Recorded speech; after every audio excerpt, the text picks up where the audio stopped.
From the Oscar-winning role in West Side Story to currently starring in Netflix's hit series One Day at a Time, Hollywood legend Rita Moreno. She is the only Latina, or Latino for that matter, to have ever won an Emmy, a Grammy, an Oscar, and a Tony. As a matter of fact, she is one of 12 people, only 12 people, to have ever done so in the whole world. So, let's get this conversation started. Let's start off with this wonderful thing that happened. You received the SAG Lifetime Achievement Award. How was that? How did that make you feel? It was probably the highlight of my professional life. Normally you would say, well, the Oscar, doesn't get any better than that. But here's the thing, with an Oscar, you're getting an honor, or an award really, for an acting piece in a specific film. This, the Life Achievement Award from Screen Actors Guild, is for a lifetime of work as well as humanitarian work. So it's extraordinary. It was the most amazing night of my life. And what was thrilling and tickled me to death is that all of these enormous stars were coming after me that night. Of course, you're a legend. To have received an Oscar, an Emmy, a Grammy, and a Tony, that's quite an accomplishment. Well, I guess so. Yeah. Yes, but and to be Latina, that's the thing. That's the thing. I mean, that's what makes it all just insanely special. It really hits home, hits in the heart when you have someone that accomplishes what you did. But what you said that you didn't know. Liz Torres told me this. You remember Liz? Yes, of course. She was a friend of mine. Yes. And she told me something that I would never have known had she not told me.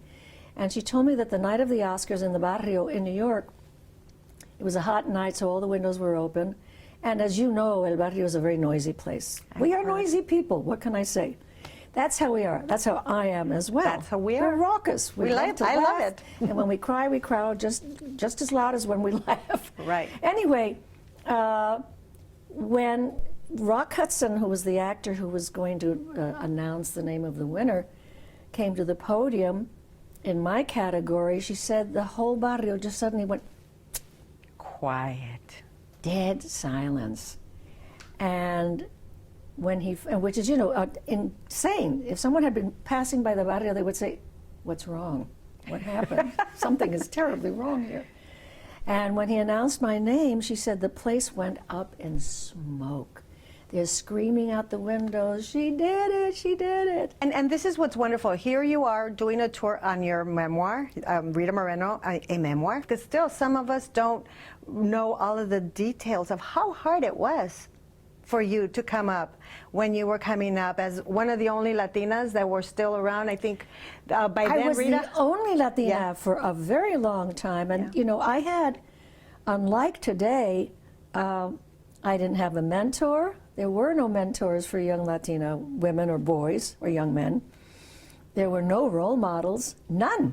I wrote this because nobody knows what that was like. And thank you for writing it, because you go back into the 50s when you first started out with the old Hollywood system, and which was, good in some ways, but not in too many ways. Not when it came to women. To not only to women, but to women of color or Hispanic women. None of that. Right. But and really, West Side Story, that should have been, Maria should have been your role. Well, because and you talk about that in your book as well. There are some juicy parts in this book. Of course there are juicy parts. The juiciest part. I'm not 82 for nothing. And by the way, you look fantastic. I hope I look as good as you at 82. Thank you. Yeah, you look fantastic. But the juicy parts in your book, of course, everybody wants to know about Marlon Brando. And we did hear, that, you and Marlon Brando were going out. But in your book, you get detailed about how you were basically being emotionally abused by him. It was part of my upbringing to please the man. Mm-hmm. That's very, very Latino, and particularly in my age range. And so you let men get away with murder then. Now, it's still happening. Yes. because this kind of thing dies very, very slowly. You know, we really keep passing it on. We don't mean to, but we still pass it on to our daughters and to our sons. The sons get mimado, you know, Yes. overindulged. But the girls have to make a lot of sacrifices in order to be considered by families, obviously not all of them, I'm not speaking of everyone. They have to please, and they have to be sexy, and they have to be compliant, and it's a really mixed up stew. It's a guisado, you know, a stew of huge opposites. I mean, how can you become a completely compliant woman and still have a measure of independence, or a feeling of independence, or a feeling of liberation? You can't have it always. And I'm smiling because I'm remembering how you describe. I mean, we all think of Marlon Brando as a sex god, and Well, he was. That's how you describe him. He was a sex god. That was a problem.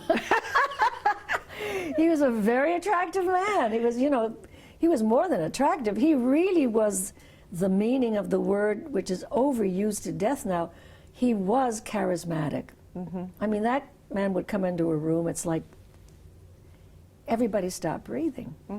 And to be on the arm of someone like that is very powerful. How did you feel having to go there? I mean, because it takes a lot to put such private moments in your book, but yet that's what makes a really exciting story. It's important to put those private moments. Look, I made a decision when I decided I was going to write about my life, that I was going to write about my life and not leave out the stuff that was conveniently unattractive with respect to me and what my problems were. Even though I don't go into extreme detail, I felt it was important to let women know, not just Latina women, that we have a problem with men, and that we are brought up in a certain way, and that that can change. That and the Hollywood part of the book was very important for me to write about, to describe, to let people know that they're not alone. Yes. That this happened to me for years and years and years. Yeah, you 8 years, right? 8 years. That's a long time. Yeah, yeah. So how would your book... Let's not forget Elvis. Oh, yes, Elvis.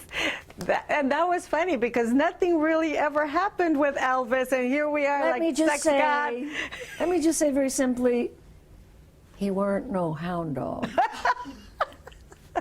If you know what I mean. Well, you'll get to know it. If people read, they'll understand what you're talking about. Yeah. So if you would have written this book, let's say when you were 40, how would it be different from what you wrote now? Oh, gosh, it would have been so different because, number one, I honestly don't think I would have been honest enough. And I would have felt really bad about that because I see that all the time in some of these books. And I hadn't lived 40 more years of my life, which I now have, so I can really tell more stories, and at the same time I can look back and re-examine the motives behind some of my behavior and some of the behavior of other people, the kinds of things that I don't think I would have been aware enough of to write about. Right. No, it's really fascinating book. And by the way, I hope you will autograph my book before we leave here. Well, for $25, I'll do anything. You got it. Almost anything. Well, I wish we could keep going, and I wanted to touch upon also the way they treated you that time you went to the studio party? heads sent you to that cocktail party. Well, read the book. It's quite shocking. It's awesome. Your book is like a lesson in the industry, because it deals with, when you're in the industry, it's not just the industry, your family's around, and that's your exactly relationships, right. and so it deals. And how you're perceived. Exactly. Because And you have a Hispanic name. and thank you for being a role model, because You were we a didn't have terrific it. interviewer. Thank you very much. I loved we it. didn't have role models when I was growing up. Me too. And yet you were there, but I didn't know you were there. See, now I've become a role model, which just kills me. I have now become, it's reversed. Anita in West Side Story became my role model. And I Right. was then in my 30s. I finally found a role model, and it was the role I was playing in West Side Story. Right. Crazy. That was, if anything, that movie just like really lifted Latinos up. I know. Even if you weren't Maria, which you should have been, but you were Anita. Oh, and I you was did the one with the fantastic. gumption, though. Uh-huh. I would much rather have played Anita. Anita. Anita had spunk. Definitely, and so do you. Thank you.